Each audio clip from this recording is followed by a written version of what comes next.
இன்றைக்கி ஒரு தைலத்தை பண்ணி பார்க்கலாம் நான் வந்து தைலம் பண்ணிட்டேன். அது பண்ணினது பாட்டிலில் ஊற்றிருக்கேன். அந்த தைலம் எப்படி இருக்குதுன்னு பாருங்களேன். இது வந்து வீட்டில் நமக்கு வயசானவங்கள்லாம் இருப்பாங்க. அவங்களுக்கெல்லாம் கை கால் வலியெல்லாம் வரும், மூட்டு வலியெல்லாம் வரும், பாத வலி வரும், நடக்க முடியாமல் இருப்பாங்க, முடக்கவாதம் மாதிரி இருக்கும். அவங்களுக்கெல்லாம் இந்த மாதிரி தைலத்தை செஞ்சு கொடுத்து நீங்கள் தடவி விட்டீங்க அப்படின்னாக்கா அவ்வளோ நல்லா கேட்கும். உடனே வலியெல்லாம் டக்குன்னு கேட்டுரும். ஒரு தடவைக்கு 2 வாட்டி தடவி விட்டிங்கன்னாவே போகிறோம். நம்ம வந்து தேய்ச்சிலாம் விட தேவையில்லை, அழுத்திலாம் தேய்க்கணுன்றது இல்லை. எண்ணெயை விட்டு நம்ம அப்படியே தடவி விட்டாவே போதும். அதுவே நமக்கு நல்லா கேட்கும். நம்ம மெடிக்கலில் வாங்குறது கூட நமக்கு உடம்பு வந்து ஒரு மாதிரி எரியும். அதை நம்ம அந்த தைலம் அந்த மருந்துங்கள்லாம் நம்ம தேய்ச்சோம் அப்படின்னா நமக்கு வந்து உடம்பு வந்து ஒரு எரிச்சல் கொடுக்கும். இது வந்து அவ்வளோ கூலிங்காக இருக்கும். அப்படியே ஐஸ் பெட்டியில் இருக்கிற மாதிரி இருக்கும். இந்த தைலத்தை தேய்ச்சோம் அப்படின்னா அதில் போடுற சக்கையை கூட நம்ம வந்து வேஸ்ட்டு பண்ண தேவையில்லை. இதுவும் ஒரு டப்பாவில் எடுத்து போட்டுக்கிட்டோம்னா அதுலேயும் எண்ணெய் இருக்கும். நம்ம ஃபஸ்ட்டு வந்து இந்த சக்கையெல்லாம் நம்ம சரி பண்ணிக்கணும். அதுக்கப்புறம் கூட நம்ம தைலத்தை வச்சு நம்ம தேய்ச்சி விட்டுக்கலாம். வாங்க எப்படி செய்யலான்றத இந்த வீடியோவில் பார்க்கலாம். இந்த என்ன தைலம் அப்படின்றத இந்த வீடியோவில் பார்க்கலாம். வாங்க வீடியோக்குள்ளே போகலாம். இது வந்து நொச்சி இலையை தான் நான் வாங்கி எடுத்துகிட்டு வந்திருக்கேன். கிராமங்களில் வந்து உங்களுக்கு நிறையா நொச்சி இலை கிடைக்கும். டவுனில் வந்து கிடைக்கல அப்படின்னா நீங்கள் நாட்டு மருந்து கடைகளில் வந்து கேட்டிங்க அப்படின்னா இந்த நொச்சி இலையோட பவுடர் கிடைக்கும். அந்த பவுடர் வாங்கிட்டு வந்த கூட இந்த மாதிரி எண்ணெயை போட்டு காய்ச்சி நீங்கள் இந்த மாதிரி வடிகட்டி எடுத்து வச்சுக்கலாம். இந்த இலை வந்து நமக்கு 3 இலையாக இருக்கும், இல்லைன்னா 5 இலையாக இருக்கும். ஒரு சைடு வந்து சாம்பல் கலராக இருக்கும், ஒரு சைடு வந்து நமக்கு பச்சையாகவே இருக்கும். இந்த மாதிரி எனக்கு வந்து பச்சையாகவே கிடச்சிது. அதனால் நான் பச்சையாகவே அரைச்சி போட்டுக்க போகிறேன் இந்த தைலத்தில். ஆனால் பச்சையாக கிடச்சிதுன்னா ரொம்ப நல்லது தான். கிடைக்காத பட்சத்துக்கு இல்லை கீரைக்காரங்கள்ட்டெல்லாம் கூட சொன்னீங்க அப்படின்னா டவுனில் இருக்கிறவங்க அவங்க கொண்டு வந்து தருவாங்க. இந்த நொச்சி இலையை இந்த மாதிரி காம்பு இல்லாமல் நல்லா கிள்ளி எடுத்துக்கணும். பார்த்திங்களா, அது வந்து 3 லீஃப் இருந்தது, இதில் வந்து 5 லீஃப் இருக்குது. இதில் வந்து 5 இலையாக இருக்குது பாருங்கள். இந்த மாதிரி இருக்கும். நீங்கள் உங்களுக்கு தேவை அப்படின்னா நீங்கள் கீரைக்காரங்கள்ட்ட சொன்னீங்கன்னா கண்டிப்பாக கொண்டு வந்து எங்கே இருந்தாலும் அவங்க உடச்சி கொண்டு வந்து கொடுத்துருவாங்க. அதனால் வந்து டவுனில் இருக்கிறவங்களுக்கு இது கிடைக்கல அப்படின்றது வருத்தமே பட வேண்டாம். இது வந்து காம்பு இல்லாமல் வெறும் இலைங்களை மட்டும் நம்ம எடுத்துக்கணும். காம்பு இல்லாமல் வெறும் இலைங்களை மட்டும் எல்லாத்தையும் உருவி வச்சிட்டோம் அப்படின்னாக்கா இது வந்து ஒரு மிக்சி ஜாரில் போட்டு நம்ம அரைச்சிக்கலாம். நம்ம வந்து எண்ணெய் தண்ணியெல்லாம் ஊற்றக்கூடாது. தண்ணி விடாமல் நம்ம வந்து அரைச்சி எடுத்துக்கணும். ஆனால் அது வந்து நமக்கு ஃபைன் பேஸ்ட்டாலாம் வராது, தூளாக தான் வரும். நம்ம தேங்காயெல்லாம் துருவாமல் அப்படியே சில்லியாக போட்டு அரைப்போம் பார்த்திங்களா, அந்த மாதிரி வந்து நமக்கு துருவலாக தான் கிடைக்கும், பொடி மாதிரி தான் கிடைக்கும். இது வந்து பேஸ்ட் ஆகாது, தண்ணி விடாமல் தான் அரைக்கணும்.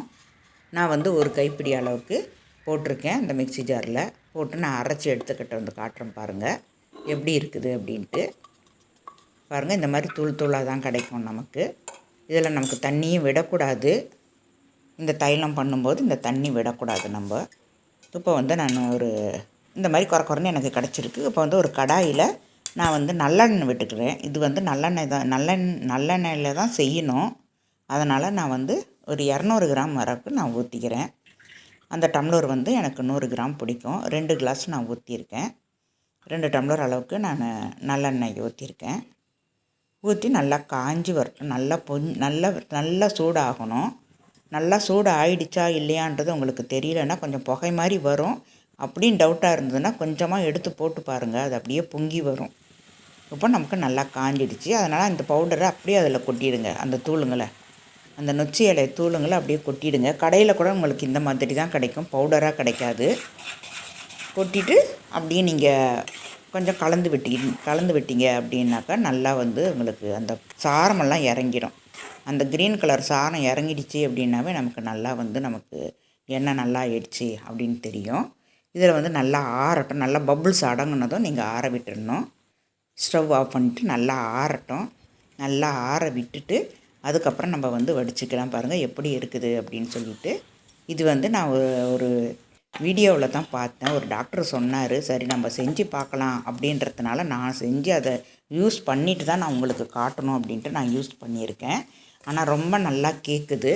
இப்போ அது வந்து நல்லா ஆறுனதுக்கப்புறம் இந்த மாதிரி வந்து ஒரு வடிகட்டி வச்சு வடிச்சிட்டு அந்த சக்கையெல்லாம் அப்படியே எடுத்து வச்சுக்கோங்க. அதை தூக்கி போட்டுறாதீங்க. அந்த டாக்டர் சொன்னது நான் ட்ரை பண்ணி பார்த்துட்டு தான் நம்ம வீடியோ போடணும் அப்படின்னு சொல்லிவிட்டு நான் ட்ரை பண்ணேன். ஆனால் அது எனக்கு ரொம்ப நல்லா கேட்டுச்சு. அதனால தான் நான் சொல்கிறேன் உங்களுக்கும். இந்த மாதிரி வயசானவங்கள்லாம் இருந்தீங்க அப்படின்னா இந்த மாதிரி செஞ்சு நீங்கள் எண்ணெயை அப்படியே தடவி விட்டாலே அது நமக்கு நல்லா கேட்கும். நான் அப்படியே அந்த எண்ணெயை காட்டுறேன் பாருங்கள். எவ்வளோ கண்ணங்கரேர்னு வந்து அந்த இறங்கியிருக்கு அந்த சாரம். அது இறங்கும் போதே நமக்கு ஒரு வாசம் கிடைக்கும் பாருங்கள், அவ்வளோ நல்லா இருக்கும். இந்த இலையை வந்து நல்லா கொதிக்க வச்சு நம்ம சுடு தண்ணி வச்சு நம்ம உடம்புக்கு மேலுக்கு ஊற்றிக்கலாம். இல்லை அப்படின்னா நம்ம ஆவி பிடிச்சிக்கலாம். அந்த தலைவலிலாம் வரும்போது நம்ம ஆவி பிடிச்சிக்கலாம். சளி பிடிச்சாலும் ஆவி பிடிச்சிக்கலாம். இந்த சைனஸ் ப்ராப்ளம் இருக்கிறவங்கலாம் அதை ஆவி பிடிச்சிக்கிட்டு இருக்கலாம். மாதத்தில் ஒரு வாட்டி, வாரத்தில் ஒரு வாட்டி அந்த மாதிரி ஆவி பிடிச்சிக்கலாம். நம்ம ஒரு சொட்டு நம்ம எண்ணெயை விட்டு நல்லா தடவி விட்டாவே போதும். நமக்கு நல்லா கேட்கும் அந்த வலி. நம்ம தேய்ச்சிலாம் நம்ம கை வலிக்க தேய்க்கெல்லாம் தேவையில்லை. அதனால் நான் உங்களுக்கு இந்த வீடியோ நான் போட்டிருக்கேன். பிடிச்சிருக்கும் அப்படின்ட்டு நான் நம்புகிறேன். பாருங்கள், மறுபடியும் நான் இந்த டம்ளரில் ஊற்றி காட்டுறேன். நான் வந்து 200 கிராம் ஊற்றினத்துக்கு எனக்கு 150 ml தான் கிடச்சிது எண்ணெய். அந்த அளவுக்கு நமக்கு மீதி வந்து நமக்கு அந்த சக்கையிலேயே இருக்கும் அந்த எண்ணெய். நமக்கு சூடு தான், நமக்கு எண்ணெய் தான் நம்ம கொதிக்க வச்சோமே தவிர இலைங்க நல்லா சுருண்டு வந்துடுச்சு. இருந்தாலும் அந்த சக்கையில் அந்த 50 கிராம் எண்ணெய் இருக்கும். நான் வந்து 200 கிராம் ஊற்றினத்துக்கு 150 கிராம் எனக்கு எண்ணெய் அப்படியே வடித்த எண்ணெய் கிடச்சிடுச்சு. இதை அப்படியே ஒரு பாட்டிலில் ஊற்றி வச்சுக்கலாம்.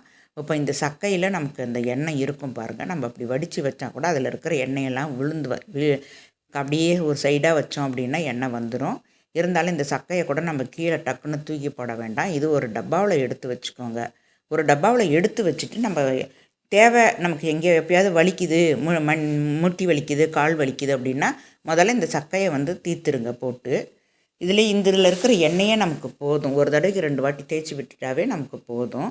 அதுக்கப்புறம் நீங்கள் எண்ணெயை வந்து நீங்கள் யூஸ் பண்ணிக்கலாம். இந்த மாதிரி நம்ம செஞ்சு வச்சுக்கிட்டோன்னா ரொம்ப நல்லது. வயசானவங்கள்லாம் வீட்டில் இருக்கிறதுக்கு ரொம்ப நல்லது. இந்த வீடியோ பிடிச்சிருக்குன்னு நினைக்கிறேன். எப்படி இருக்குன்றதை கமெண்ட் பாக்ஸில் சொல்லுங்கள். தேங்க்யூ.